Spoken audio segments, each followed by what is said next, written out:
السلام علیکم ورحمۃ اللہ۔ امید ہے کہ سارے احباب اچھے ہوں گے۔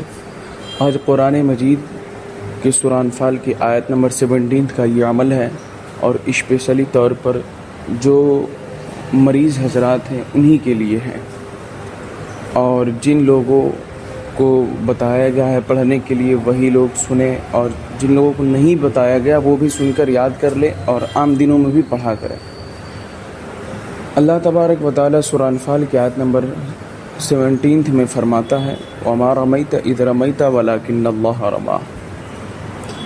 اب اس آیت مبارکہ کے تعلق سے تفسیر میں بہت ساری باتیں ملتی ہیں۔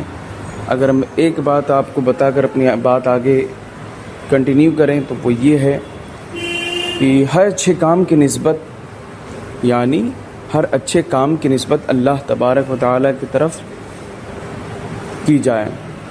اس آیت مبارکہ سے معلوم ہوا کہ اچھے اور نیک کام کی نسبت اللہ تبارک و تعالیٰ کی طرف کرنی چاہیے، اور جب انسان کوئی اچھا اور نیک کام کرے تو اس پر فخر نہیں کرنا چاہیے، کیونکہ نیک کام بندہ خود نہیں کرتا، بلکہ جو بھی نیک کام کرتا ہے اس میں اللہ تعالیٰ توفیق شامل حال ہوتی ہے۔ یعنی اگر کوئی شخص اچھا کام کرے یا کسی نیک کام میں پارٹیسپیٹ کرے تو اس بندے کو اپنے آپ پر صرف فخر نہیں کرنی چاہیے۔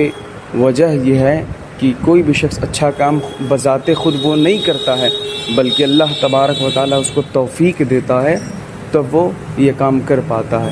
تو اچھے کام کی نسبت اللہ تبارک و تعالیٰ کی طرف کریں۔ اور ایک بات یہ بھی معلوم پڑی، کوئی بھی آپ کا کام کمپلیٹ ہو، اچھے کام اگر آپ کے بن جائیں تو آپ اللہ تعالیٰ کا شکر ادا کریں، الحمدللہ کہا کریں، صدقہ تو خیرات نکالا کریں، دعا کیا کریں۔ یعنی کوئی بھی اچھا کام آپ کا مکمل ہو، یا آپ کوئی کام کر رہے ہیں یا کسی معاملے میں پھنسے ہوئے، اگر سب معاملہ نپٹ گیا، کام آپ کے اچھے سے ہو گئے تو اللہ تبارک و تعالیٰ کی طرف نسبت کریں اور الحمدللہ کہیں۔ اب ایک بات یہ ہے کہ اس آیت کی تفسیر میں کہ اس وقت آقا علیہ السلام یعنی حضور پاک صلی اللہ تعالیٰ علیہ وسلم جب آپ نے خاک پھینکی تو آپ نے پھینکی تھی بلکہ اللہ نے پھینکی تھی، یعنی وَمَا رَمَيْتَ إِذْ رَمَيْتَ وَلَكِنَّ اللَّهَ رَمَىٰ۔ اس کا یہ ہے کہ محبوب جب آپ نے خاک پھینکی تو آپ نے نہ پھینکی بلکہ اللہ تعالیٰ نے پھینکی تھی۔ تو یہاں سے بات پتہ چل گئی کہ ہر اچھے کام کی نسبت اللہ تبارک و تعالیٰ کی طرف کرنی چاہیے۔ لیکن جو عمل آج کا ہے وہ یہ ہے کہ وَمَا رَمَيْتَ إِذْ رَمَيْتَ وَلَكِنَّ اللَّهَ رَمَىٰ، جو کرنے کی ٹائمنگ ہوگی، پروسیس کیا ہے، اب اسے بھی سمجھ لیں تاکہ ویڈیو زیادہ لمبی نہ ہو، کم سے کم منٹوں میں اپنی باتوں کو سمجھا کر معاملات ختم کر دوں۔ سب سے پہلی بات، کسی بھی وظیفہ کو کرنے کے لیے آپ کو نماز کا پابند ہونا ہوگا۔ اگر آپ نماز وغیرہ چھوڑتے ہیں تو نماز آپ جوائن کر لیں، کسی ٹائم کی نہ چھوڑیں۔ اگرچہ کسی بہت زیادہ مصروفیت یعنی بزی آپ ہیں، کسی معاملے میں پھنسے وغیرہ ہیں، تو آپ نماز کو کوشش کر کے مان لیجیے آدھا گھنٹہ اگر تاخیر ہو گیا، لیٹ ہو گیا تو جا کر کام ہونے کے بعد ادا کر لیں، لیکن کام کو پہلے چھوڑ کر پہلے نماز کو ترجیح دیں، یعنی نماز کو زیادہ افضل سمجھے کام کو چھوڑ کر۔ اس لیے یہ ہماری اور آپ کی زندگی کا سب سے اہم فریضہ ہی نماز ہے۔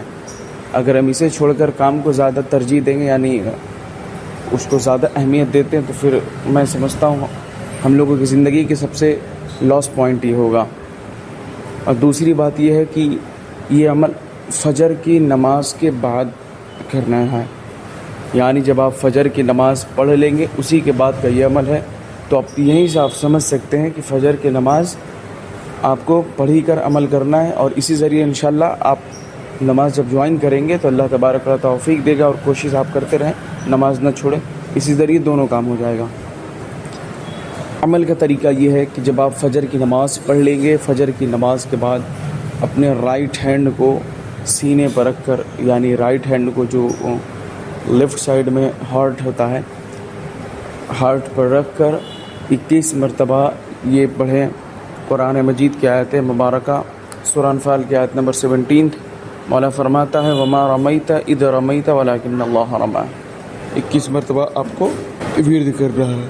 پھر اس کے بعد آپ دعا مانگ سکتے ہیں اپنے لیے، یا جس پریشانی میں جس مرض میں مبتلا ہیں اس مرض کے لیے، یا کامیابی کے لیے، یا جو بھی مسئلہ آپ کے ساتھ ہو رہا ہو ان سارے مسائل کے لیے آپ دعا مانگ سکتے ہیں، اور دعا میں خود کے لیے تو دعا کرے، ساتھ ہی ساتھ اپنے خاندان، ملک کے حالات، مظلوم مسلمان جہاں پر بھی ہوں ان کے لیے بھی دعا کریں۔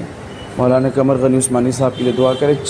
4 سال آج کمپلیٹ ہونے والے ہیں، ابھی تک قید خانے میں۔ ان کا جرم کچھ نہیں تھا، ان کا جرم یہی ہے کہ وہ آقا کے نام کی حفاظت کر رہے تھے، اور یہ ظالم جو ولد الزنا ہے اور یہ مدہر نطفہ ناتحقیق آقا کی شان میں گستاخی کر رہے ہیں، تو وہ مرد مجاہد آواز اٹھایا تو یہ ظالم، یہ مخالفین، ان کو قید خانے میں ڈالوانے کی کوشش کیا اور قید خانے میں ڈلوا بھی دیے، اس لیے ان کے لیے دعا کریں۔